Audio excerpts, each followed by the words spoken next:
Happy Valentine's Day, everybody. We hope that you are enjoying the person you love. But you know what? We would love for you to tune into WBTV tomorrow because we have a special Black History Month special called Then, Now, and Forever. We're going to celebrate where we are now and embrace, and we don't forget about where we came from. And we're going to continue to make more history. What you say about that, Naya? I say this is just a great opportunity for you to learn more about what's happening here.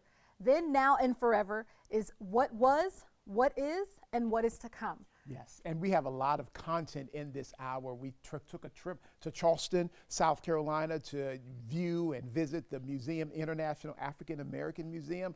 A lot of great history, a lot of local history that's involved in that museum. Mayor Gant, the first Black mayor of Charlotte, he has a portion of that inside the museum. And we're also going to talk about something that I love, which is soul food.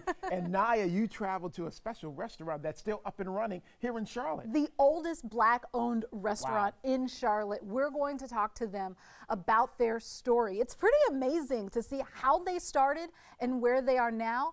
And I also want you to hear something about where they plan to be. Take a listen. We have, plans to, branch out and do other things, maybe expand to another part of town. But now we still, the labor force is hard right now, so I want to be strategic about it. I want to make sure it sits in the right place and succeeds and be successful.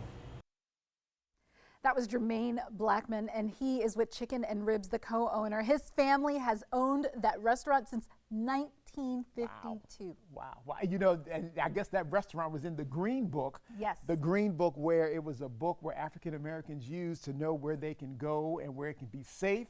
And that's the only restaurant that's in the Green Book that's in Charlotte that's still up and running. Yes. That is amazing. And you know what? They gave us some food. They gave us some fried chicken. So and delicious. Some greens and some macaroni and cheese.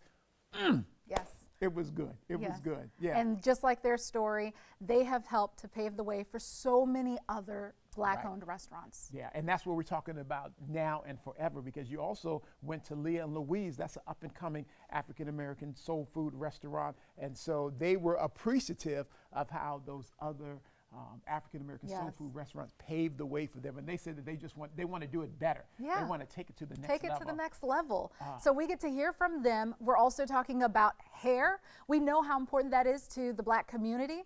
And you talked to a barbershop. I did. The oldest barbershop and the oldest Black business in Cornelia, Potts Barbershop. And the interesting thing about that story is that back in the day, that Potts Barbershop, owned by a Black man and had Black barbers, only whites were allowed to come in that barbershop. So here you have white customers getting their hair cut by Black barbers, and they said that was the case. That's how life was back then.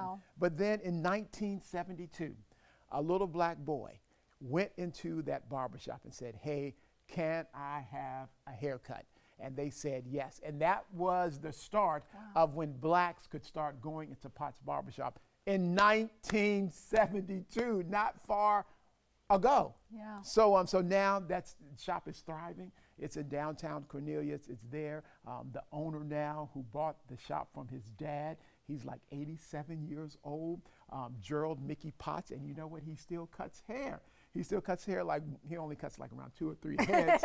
But when you get to that status, you can pick, choose, and refuse whose hair you want to cut. Right. But the amazing thing about it is that he remembers that history, and he wants to pass that history on. And he told me that he wants to keep that barbershop in the family for as long as he can. So this is going to be a good special. So make sure you tune in tomorrow night at 7 p.m. right here on WBTV. We're both hosting it. Yes, WBTV, the streaming app. You'll be able to find it on WBTV.com.